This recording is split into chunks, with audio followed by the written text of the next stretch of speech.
Assalamualaikum warahmatullahi wabarakatuh. Di sini kami akan mempresentasikan dari mata kuliah mitigasi bencana dengan materi tentang bencana non-alam. Di sini dosen pengampu dari mata kuliah mitigasi bencana adalah Pak Runi. Kemudian di sini anggota kita ada 6 orang, yaitu yang pertama ada Awalin, kemudian saya sendiri, ada Aditya Aldi, kemudian Rizal Ibrahim Zafrano, Muhammad Fahmi, dan Ahmad Akbar. Selanjutnya, di sini seperti yang tadi jelaskan bahwa materi kita adalah tentang bencana non-alam. Bencana non-alam sendiri meliputi tentang bencana yang diakibatkan oleh peristiwa maupun serangkaian peristiwa non-alam. Selanjutnya, di sini akan saya jelaskan tentang definisi bencana, yaitu bencana adalah peristiwa atau rangkaian peristiwa yang mengancam atau mengganggu kehidupan serta penghidupan masyarakat yang disebabkan baik dari faktor manusia, alam, non-alam, sehingga mengakibatkan timbulnya korban jiwa, kerusakan lingkungan, kerugian harta benda, dan dampak psikologis. Di sini bencana dibagi menjadi dua, yaitu faktor alam dan faktor non-alam. Di sini kita akan menjelaskan bencana dengan faktor non-alam, yaitu bencana yang diakibatkan oleh peristiwa ataupun rangkaian peristiwa non-alam yang antara lain adalah berupa gagal teknologi, gagal modernisasi, pandemi, dan wabah penyakit.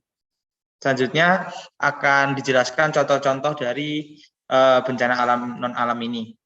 Ya, jadi untuk contoh-contoh bencana non-alam di sini ada 5 contoh bencana non-alam. Yang pertama yaitu kebakaran hutan. Kebakaran hutan sendiri memang bisa terjadi oleh alam itu sendiri, tapi kebanyakan itu disebabkan oleh manusia. Jadi terhitung itu bencana non-alam. Yang kedua, kebakaran kilang minyak. Kebakaran kilang minyak itu banyak terjadi oleh kelalaian manusia itu sendiri. Yang ketiga, wabah virus. Wabah virus itu bisa termasuk bencana alam atau non alam itu, tapi kebanyakan juga disebabkan oleh manusia itu sendiri dari gaya hidupnya, seperti virus corona dari gaya hidup orang Cina yang kebiasaan makan kelelawar, jadinya tidak tahu bahwa ada virus di dalam tubuh kelelawar itu akhirnya menyebar. Yang keempat yaitu lumpur lapindo. Ya, kita sudah ketahui bahwa lumpur lapindo ini menyebabkan banyak sekali korban jiwa, sehingga bisa dikategorikan bencana non alam. Yang kelima yaitu kebocoran pabrik nuklir. Sudah terjadi banyak contoh di beberapa negara dan menyebabkan wilayah itu tidak bisa ditinggali dan menyebabkan pula banyak korban jiwa. Next. Bencana non alam di sini dibagi 3 kategori, yaitu yang pertama kegagalan teknologi yang disebabkan oleh kegagalan teknologi itu sendiri. Yang kedua yaitu kegagalan modernisasi. Modernisasi sendiri adalah pembaruan pembangunan dan pergeseran sikap dari warga untuk dapat hidup sesuai dengan tuntutan hidup yang saat ini. Yang ketiga yaitu bencana non alam disebabkan oleh wabah penyakit atau disebabkan suatu virus juga bisa, seperti yang kita ketahui saat ini kita sedang mengalaminya. Next. Dari kegagalan teknologi adalah semua kejadian bencana yang diakibatkan oleh kesalahan desain, pengoperasian, kelalaian, dan kesengajaan manusia dalam penggunaan teknologi atau industri. Penyebab kegagalan teknologi yang pertama adalah disebabkan oleh kebakaran. Yang kedua, kegagalan atau kesalahan desain keselamatan pabrik teknologi. Yang ketiga, kesalahan prosedur pengoperasian pabrik atau teknologi. Yang keempat, kerusakan komponen. Yang kelima, kebocoran reaktor nuklir. Dan yang keenam adalah kecelakaan transportasi, darat, laut, maupun udara. Mitigasi dan upaya pengurangan resiko bencana akibat kegagalan teknologi. Upaya yang pertama yaitu mengurangi pemakaian bahan-bahan kimia yang berbahaya dan mudah terbakar. Yang kedua, meningkatkan ketahanan terhadap kebakaran dengan menggunakan material bangunan ataupun peralatan yang tahan api. Yang ketiga, bangun daerah penyangga atau penghalang api serta penyebaran asap atau pengurai asap. Yang keempat, tingkatkan fungsi sistem deteksi dan peringatan dini. Yang kelima, perencanaan kesiapsiagaan dalam peningkatan kemampuan pemadaman kebakaran dan penanggulangan asap, tanggap darurat dan evakuasi bagi pegawai serta penduduk di sekitar. Yang terakhir, sosialisasikan rencana penyelamatan kepada pegawai dan masyarakat sekitarnya bekerja sama dengan instansi terkait.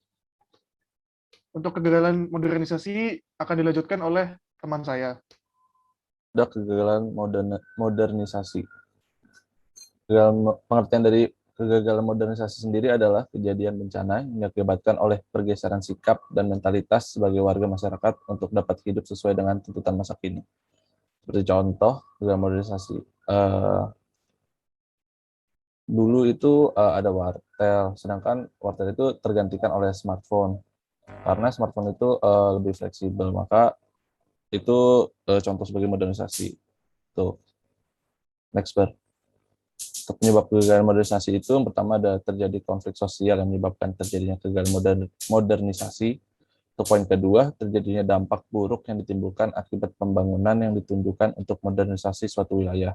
Seperti contohnya adanya pembangunan jalan tol yang harus menghilangkan suatu lahan. Untuk poin berikutnya, adanya perbedaan antara kebudayaan dan perubahan sosial juga dapat memicu terjadinya konflik sosial yang berujung terjadinya bencana non-alam. Next. Untuk mitigasi dan upaya pengurangan risiko bencana akibat kegagalan modernisasi. Yang pertama, menyaring budaya modernisasi yang masuk.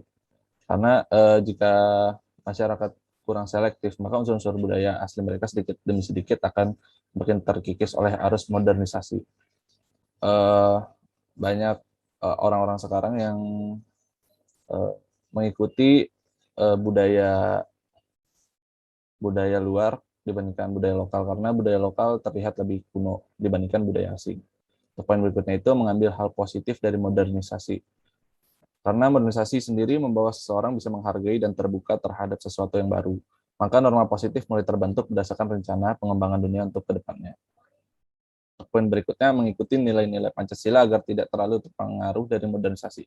Dengan memahami nilai-nilai Pancasila, kita menjadi tahu mana yang boleh dilakukan atau tidak dilakukan. Memahami dan melaksanakan nilai-nilai Pancasila membuat kita tidak kehilangan identitas bangsanya. Untuk poin berikutnya itu mengambil manfaat dari modernisasi namun tetap menyaring mana yang baik dan yang benar. Karena banyak sekali manfaat dari modernisasi seperti berkomunikasi menjadi lebih mudah dan cepat, memudahkan akses informasi, tapi juga harus menanamkan nilai-nilai di poin sebelumnya, nilai Pancasila. Next. Untuk poin ketiga, pandemi atau wabah penyakit dilanjutkan oleh anggota yang lain. Ya, untuk poin ketiga, kita masuk tentang pandemi atau wabah penyakit.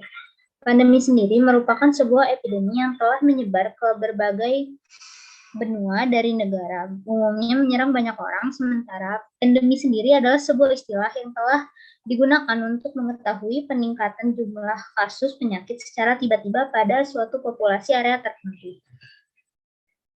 Pandemi ini sendiri yang saat ini banyak terjadi itu seperti pandemi COVID-19. Di sini COVID-19 adalah bencana alam natural disaster yang menyebar di berbagai negara maupun benua. Dan untuk mengalahkannya di sini menggunakan herd immunity atau kekebalan kelompok yang merupakan adanya perlindungan dari penyakit infeksi secara tidak langsung saat mayoritas populasi memiliki kekebalan yang bisa didapat baik dari infeksi alami ataupun vaksin. Kemudian, untuk mitigasi pandemi sendiri, untuk penyebab terjadinya pandemi ini dapat beberapa terjadi seperti strain baru atau subtype virus yang pertama kali muncul pada hewan, lalu menjangkau manusia dan mudah menular antar manusia. Yang kedua, pandemi disebabkan agen penyebab penyakit yang bermutasi dan daya penularannya yang meningkat. Menurut WHO, pandemi mulai terjadi ketika memenuhi 3 kondisi, yaitu yang pertama, munculnya penyakit baru pada populasi, yang kedua, agen menginfeksi manusia dan menyebabkan penyakit serius, dan yang ketiga, agen menyebar dengan mudah dan berkelanjutan antar manusia. Jadi saya akan melanjutkan dari penjelasan teman saya di slide sebelumnya. Jadi ini mitigasi dan upaya pengurangan risiko dari wabah pandemi.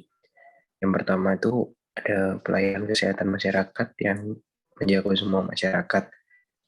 Jadi seperti yang di pelosok seperti itu, mendapat pelayanan kesehatan yang layak, jadi agar semua masyarakat, baik yang di kota yang pelayanan kesehatannya sudah bagus, dan pelosok pun bisa ikut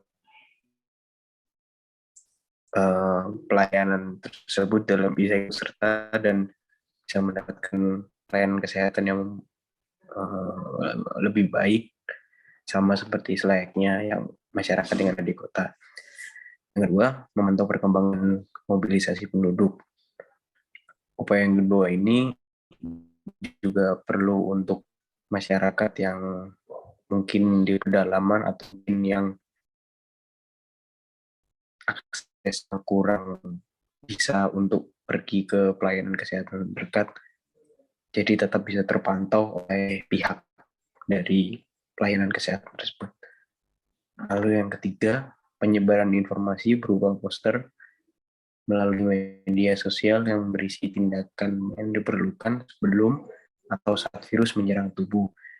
Jadi upaya ini penting sekali dilakukan agar masyarakat bisa tahu sebelum mereka jadi lebih parah dan baru pergi ke pelayanan kesehatan setelah sakitnya parah. Jadi sebelum sakitnya parah, mereka masyarakat sudah mengetahui dan apa yang gejala, apa upaya yang harus dilakukan. Jadi mereka bisa tahu dari poster yang sudah disebarkan oleh pelayanan kesehatan tersebut.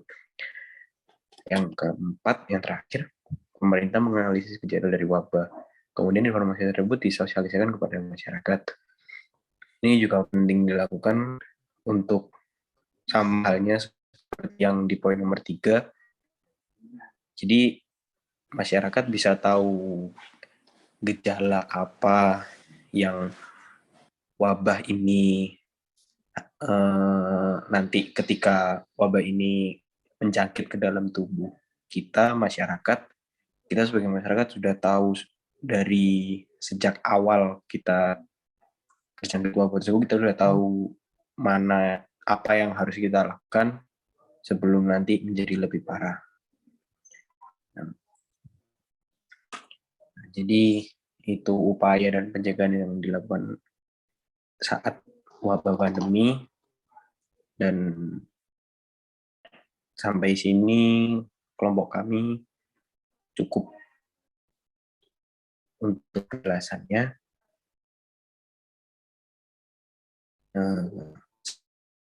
Sekian, terima kasih. Assalamualaikum warahmatullahi wabarakatuh.